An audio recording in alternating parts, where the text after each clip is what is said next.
Foreign कसं आहे, इतकं घरोघरीच गॅस आहे.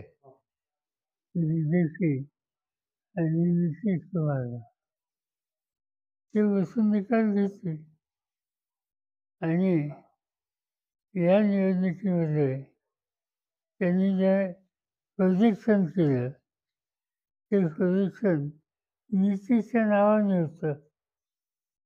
त्यामुळं काही वेगळा निकाल होईल असं आता वाटत नाही. पण मला अधिकृत माहिती नाही. 2-3 गोष्टी आहेत.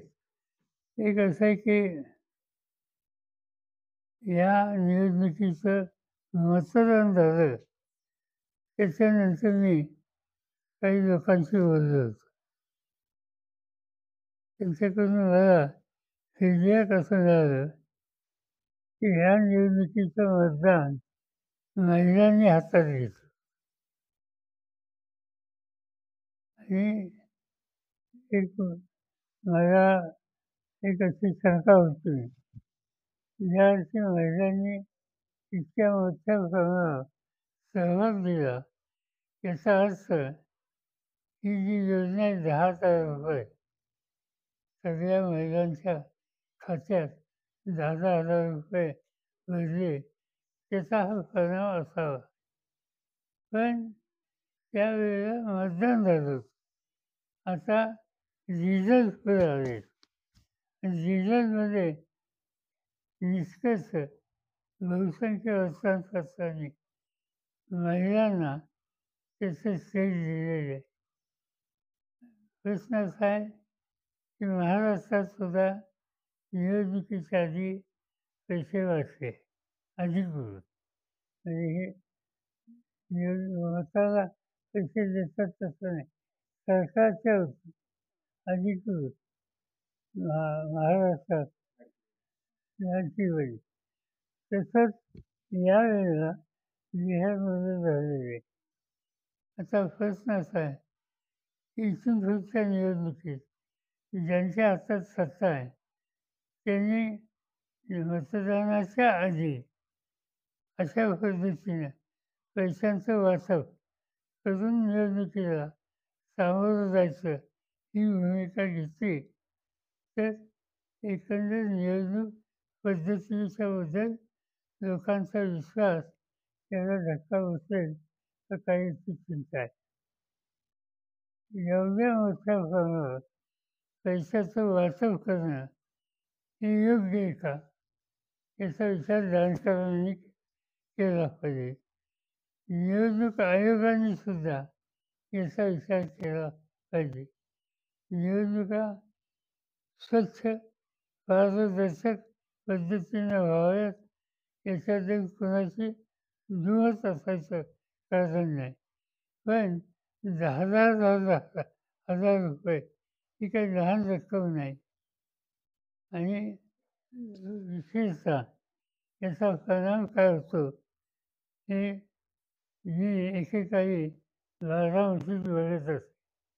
बारामतीचं वैशिष्ट्य होतं, आज नाही 50-एक वर्षापूर्वी, की म्युन्सिपाल्टीची निवडणूक आली की लोक वाद बघायचे मतदानाच्या आदल्या दिवशी.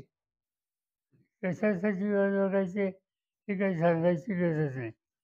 आणि ते वाचप झालं की निवडणुकीचे निकाल काय लागले हे इथे कळायचं. ते लहान प्रमाणात होतं. पण आता सगळ्याच राज्यात 50% मतदान ज्या महिलांचं आहे त्यांना ₹10,000 देणं आणि त्याच्यानंतर निवडणुकीला सामोरं होणं याचा अर्थ या निवडणुका पारदर्शक आणि स्वच्छ होतात का यासंबंधी लोकांच्या मनात नक्कीच शंका आहे. याचा विचार इलेक्शन कमिशनने केला. मला कुठल्या जिल्ह्यात काही माहिती नाही. पण माझ्या पक्षापुरतं एवढं सांगतो. चर्चा आमच्यात झाली आणि आमच्यात चर्चा अशी झाली की या स्थानिक निवडणुका आहेत, नगर परिषदेच्या आहेत, यानंतर पंचायत राज्याच्या येतील. या निवडणुकीत पक्ष म्हणून आपण कधी जात नसतो. याच्या आधीच्या निवडणुकीत आम्ही पार्टी म्हणून या निवडणुका लढवल्या आणि म्हणून राष्ट्रवादी काँग्रेस पक्ष, शरद पवार याच्या वतीने आम्ही निकाल घेतला की त्या तालुक्यात किंवा त्या जिल्ह्यात पक्षाचे जे सरकारी आहेत स्थानिक स्थिती बघून त्यांनी निर्णय घ्यावा हा अधिकार त्यांना. मुंबई महापालिकेत देखील काँग्रेस स्वतंत्रपणे निवडणूक अशी भूमिका घेतली. घेतील म्हणजे घेणार का नाही हे मला माहीत नाही, पण घेतली ते काय असेल नाही. आणि स्वच्छ सांगायचं मुंबई महानगरपालिका आत्ता जाहीर झालेली नाही की जो तो आपल्याला सांगणार भाजपवर सांगणार उद्धव ठाकरे मिळाला त्याच्यात नवीन काय साधी गोष्ट आहे. 10,000 प्रत्येकी वाटणं याचा अर्थ काय याच्यामध्ये ही गोष्ट कधी आहे की निवडणुका जाहीर होण्याच्या आधी या पैशाचं वाटप एक 15 दिवस त्यामुळे अक्षर घेता येत नाही. पण हे योग्य आहे का हा पैसा कुठला सरकारी खजिन्याचा सरकारी खजिना मतदान करा याच्यासाठी वापरणं याचा अर्थ सरळ निवडणुका गैरमार्गानं लढायची भूमिका आहे. आम्हाला बसून चर्चा करावीच लागेल. असं फादर सेशन सुरू होईल त्यावेळी आम्ही दिल्लीमध्ये सगळे आहोत ते एकत्र बसू याचा विचार करावा लागेल.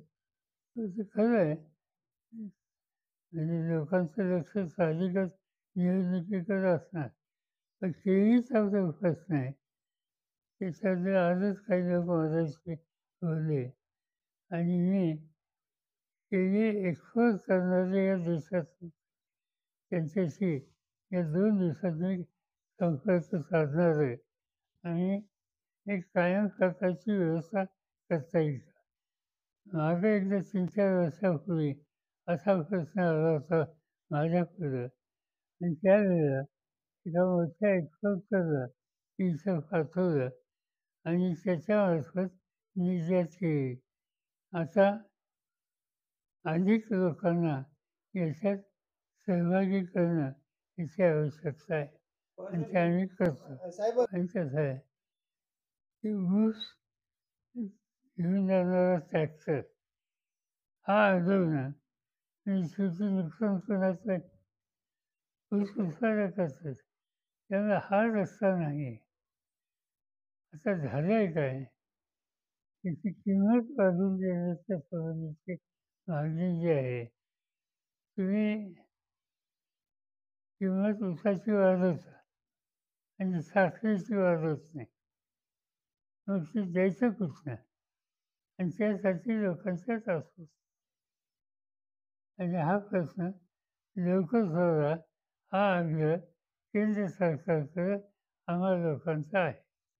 महाराष्ट्रात हेच झालं होतं त्याचे परिणाम आम्ही भोगलेच असं म्हणजे तुम्ही भाषण त्यांचं ऐकलं आता हे पैसे वाचतायत वगैरे या सगळ्याकडं निवडणूक आयोगानं बघ्याची भूमिका घेतली याचा आनंद ज्याला लाभ झाला असेल त्याला होणारच.